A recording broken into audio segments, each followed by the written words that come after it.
Hi, I'm Dr. David Hill, and today we're going to talk about how to get rid of indigestion. Now, when we talk about indigestion, we're usually describing an uncomfortable, burning feeling right here, kind of in the middle of the chest. This bone is the sternum, so in medicine we describe it as a substernal discomfort because it's underneath the sternum. The most important thing is not to assume that it's necessarily indigestion.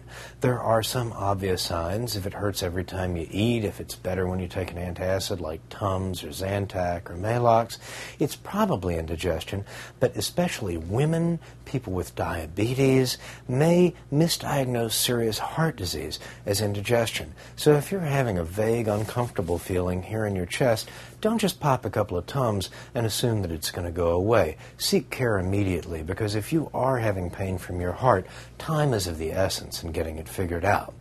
On the other hand, if you're young, you have few risk factors for heart disease, if the pain is obviously and clearly related to eating and goes away when you stop, then there's a good chance that you have gastroesophageal reflux. Now, this is the most common cause of indigestion symptoms, and it happens when stomach acid and contents wash up from the stomach into the esophagus, irritating the lining of the esophagus and causing damage and inflammation.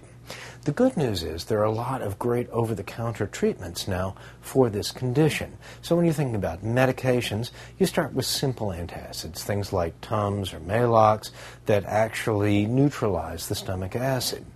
A little stronger, a little more long-lasting are medicines that prevent the stomach from making acid, things like Zantac or Acid or Pepcid, which are now all over the counter and can be purchased without a prescription. If you want to take it a step further, you can go to a class of medications called the Proton pump inhibitors. One of these is over-the-counter. That's sold as Prilosec or Omeprazole, and this is a fantastic tool. If you're needing any of those, you probably want to go on them a couple of times a day for as long as a couple of months to really give the lining of the esophagus time to heal. However, if that's not working, it's time to seek care. You can have conditions, scarring within the esophagus, precancerous or even cancerous lesions of the esophagus. You can have strictures where there's a tight area that food won't go down.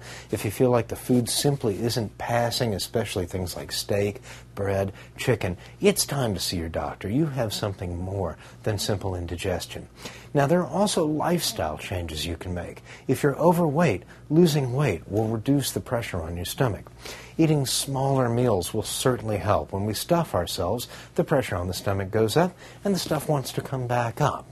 Exercise is good. Smoking, alcohol, and caffeine will all make indigestion worse. So cut those things out of your lifestyle, take those habits away, and you're going to start feeling better in terms of indigestion.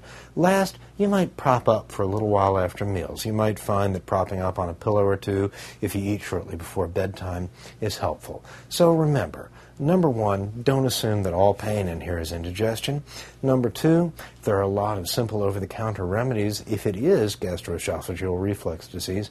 And number three, if the symptoms are unusual, severe, or failing to resolve quickly, see your doctor, because there's a lot of serious stuff that can happen in there. Talking about the symptoms of indigestion and how to relieve them, I'm Dr. David Hill.